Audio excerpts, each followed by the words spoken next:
Hi అండి. మా పిల్లలకి 1 వీక్ క్రిస్మస్ హాలిడేస్ ఇచ్చారు. మా బావకి ఇయర్‌లో 1 లీవ్ ఉండిపోయిందంట. వీక్లీ ఒక ఆఫ్ ఉంటుంది కదా! ఆ నెక్స్ట్ డే ఆ ఒక లీవ్ పెట్టేసి 2 డేస్‌కి కోల్‌కత్తా వెళ్ళాము. మేమైతే లెమన్ ట్రీ హోటల్‌లో స్టే చేసాము. హోటల్ అయితే చాలా బావుంది. రూమ్ ఎంట్రన్స్‌లోనే సైడ్‌కి ఒక కబోర్డ్ ఉంది. స్లిప్పర్స్ ఇచ్చారు. అలాగే లాకర్ కూడా ఇచ్చారు. మనం ఇలాంటి ట్రిప్పులకి ఏవైనా విలువైనవి తీసుకొని వస్తే అందులో భద్రంగా దాచుకోవచ్చు. అలాగే ఐరన్ టేబుల్, ఐరన్ బాక్స్ కూడా ఉంది. కావాలనుకుంటే బట్టలు ఐరన్ కూడా చేసుకోవచ్చు. ఆ పక్కనే బాత్రూమ్ ఉంది. బాత్రూమ్ కూడా చాలా క్లీన్‌గా ఉందన్నమాట.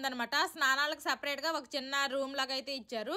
ఇంకొక చిన్న ఫ్రిడ్జ్, ఒక కెటిల్, టీలు కాఫీలు పెట్టుకోవడానికి అయితే కొన్ని ప్యాకెట్స్ లాంటివి కూడా ఇచ్చారు. ఒక టీవీ, అలాగే 2 బెడ్స్ వచ్చాయి. ఏదైనా వర్క్ చేసుకోవడానికని ఒక చైర్, అలాగే సోఫా టీపై ఇచ్చారు. మేమైతే 8th ఫ్లోర్ లో ఉన్నాము. అక్కడ నుంచి వ్యూ అయితే సూపర్ ఉంది. నేను లాంగ్ వీడియో పోస్ట్ చేసినప్పుడు రూమ్ కాస్ట్ ఎంత అయితే కొంతమంది కామెంట్స్ లో అడిగారు. బ్రేక్ఫాస్ట్ డిన్నర్ కలిపి పెర్ నైట్ కి 6000 పడింది. రూమ్ కి వెళ్ళాక కాసేపు రెస్ట్ తీసుకొని ఇంకా నైట్ డిన్నర్ చేసాము. డిన్నర్ లోకి బఫెట్ సిస్టమ్ ఉంది. చాలా రకాలు ఉన్నాయి అనమాట.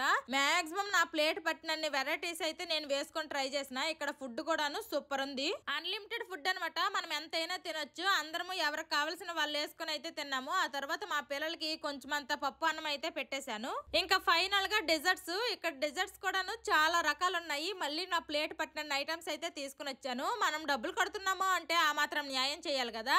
ఇంకా ఫుల్ గా తినేసి అయితే మా రూమ్ కి వచ్చేసాము. Bye bye.